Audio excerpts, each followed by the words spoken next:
안녕하세요. 세상의 모든 돈을 복사하는 남자 돈복남입니다.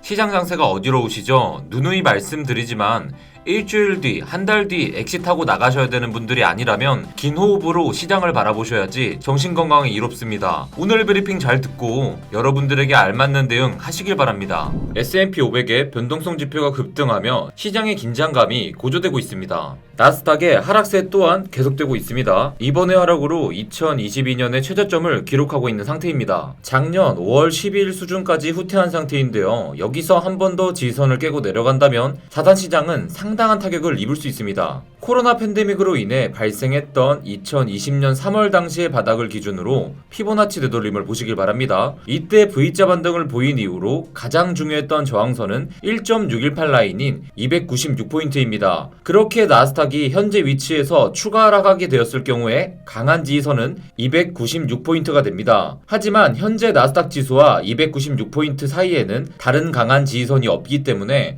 현 위치에서 추가 하락이 발생한다면 296포인트까지는 물러설 가능성이 높다는 것이 문제입니다. 나스닥 지수가 296포인트까지 하락하게 된다면 현 위치를 기준으로 약 6.6%가 하락하게 되는 거고요. 작년 11월 전고점 기준으로는 약 27.6%가 하락하게 되는 것인데요. 이런 상황이 벌어진다면 모든 시장은 다시 한번 한 차례의 고통을 받을 수밖에 없습니다. 이번 주는 나스닥 기업들의 실적 발표가 이루어지고 있습니다. 하지만 미국 증시엔 지금 실적 발표를 기다려주지 않는 분위기가 형성되고 있습니다. 왜일까요? 넷플릭스가 실적 부진으로 폭락하는 것에 대한 트라우마가 생겼기 때문입니다. 현재 넷플릭스는 고점 대비 약 72%가 하락한 상태입니다.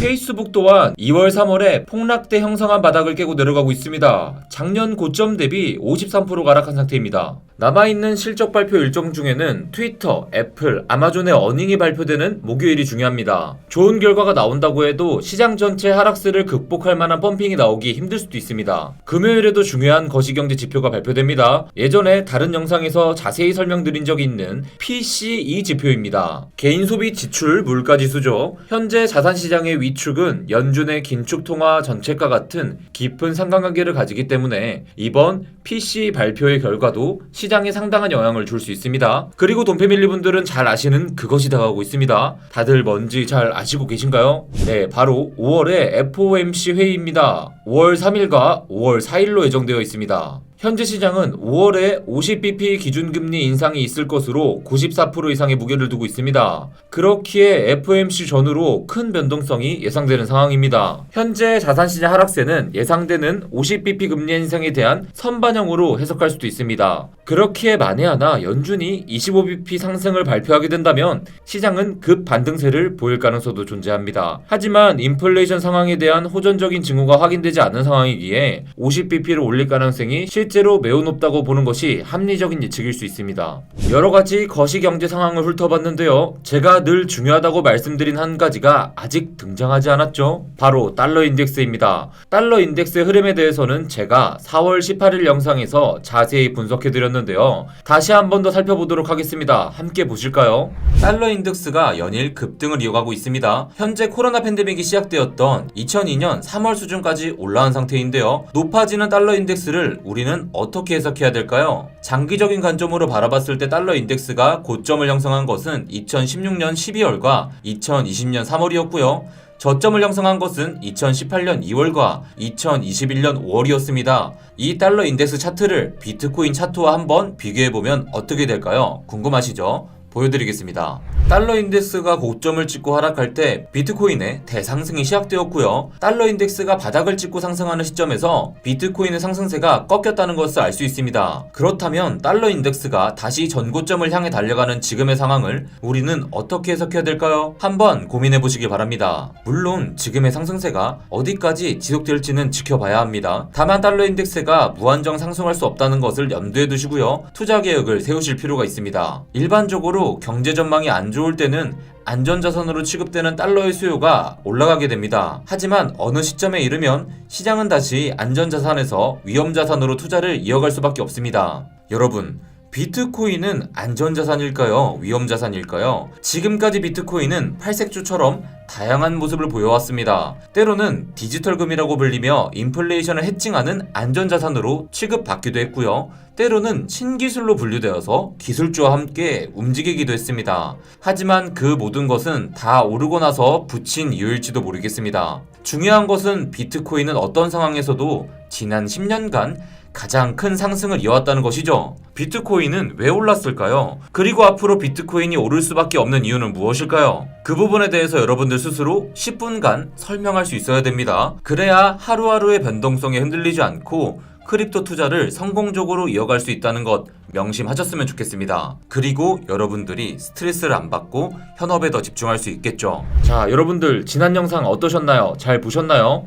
그럼 현재 달러 인덱스의 상태는 어떻게 되었는지도 궁금하시죠? 함께 살펴보시죠. 현재 달러 인덱스는 정확히 2016년과 2020년 고점을 이은 최선까지 올라온 상태입니다. 과연 앞으로의 자산 시장은 어떻게 흘러가게 될까요? 그리고 비트코인과 크립토 시장은 어떻게 되는 것일까요? 비트코인이 스캠이라고 불리던 시절도 있었고요. 아직도 그렇게 비트코인을 욕하는 사람들도 남아 있습니다. 하지만 지금의 페이스북이나 넷플릭스 주가를 생각하면 비트코인은 놀랄 정도의 방어력을 잘 보여주고 있다고 볼 수 있습니다. 현재 빨간색 채널의 지지가 무너진 상태이기에 단기적으로 봤을 때 채널의 하단부까지 추가 하락의 여지가 있는 상태입니다. 채널의 바닥권에 진입한 지난 두 번의 경우는 긴 아랫꼬리를 형성하며 바로 말아올렸는데요. 하지만 어제의 캔들이 채널의 바닥권에서 바로 말아올리지 못하고 긴 음봉을 만들었다는 점에서 단기적인 추세는 하락세가 강하다고 볼 수 있습니다. 그렇기에 채널의 바닥에 도달했다고 바닥이라고 생각하고 섣불리 진입하기보다는 거시경제의 흐름을 함께 보시면서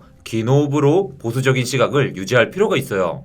FOMC의 매파적인 입장이 지속되는 과정 속에서 시장은 출혈이 있을 수밖에 없겠지만 미국 경제가 타격을 받고 성장 동력을 잃는 것이 사실은 연준이 가장 두려워하는 것 중에 하나라는 것 잊으시면 안 됩니다. 우리가 생각하는 불장이 가혹한 거시경제 상황 속에서 몇 개월 늦춰질 수는 있겠지만 크립토 시장 자체의 펀더멘탈은 계속해서 강화되고 있다는 점을 늘 기억하실 필요가 있습니다. 시장이 안 좋을 때일수록 멘탈 관리를 잘 하시면서 투자를 이어갈 수 있어야 됩니다. 자산 시장 전체를 볼 때 크립토 시장은 이제 막 시작되었을 뿐이라는 것을 알게 된 기관들의 진입이 이어지고 있습니다. 일단 제도화의 관문을 통과하게 된다면 기관의 유입은 폭발적으로 이뤄질 것이고요. 그 후에는 이전엔 존재하지 않았던 무시무시한 상승 랠리가 펼쳐질 수도 있습니다. 지금 우리는 그때를 대비하고 계속해서 실력을 쌓아갈 수 있어야 되는 것입니다. 하락의 고통을 이겨낸 투자자만이 달콤한 열매를 수확할 수 있다는 것을 늘 잊지 않으셨으면 좋겠습니다. 그리고 제일 중요한 팩트는요, 실제로 온체인 데이터를 통해서 보면요, 기관들은 지금을 매수 기회라 생각하고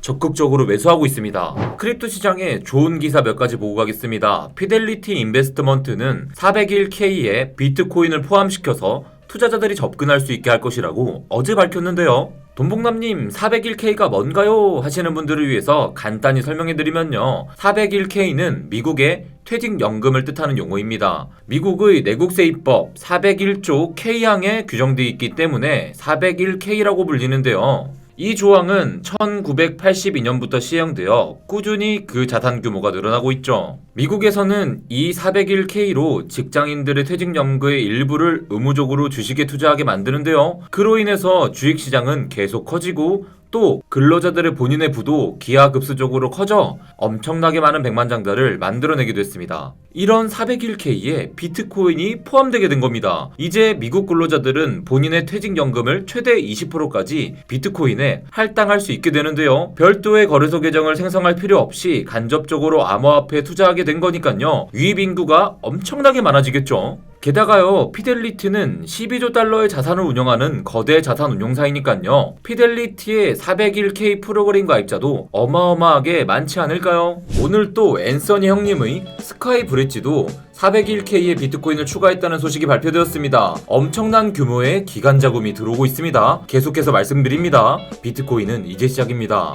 진짜 이 크립토 시장은 이제 시작하는 시장이에요. 어지러운 장세는 돈복남이 보고 있겠습니다. 여러분들은 편안하게 현생을 즐기고 계세요. 구독자분들에게만 보여주는 정보가 있습니다. 구독은 꼭 했는지 확인해 보시고요. 그럼 내일 아침 라이브 방송에서 만나요. 안녕.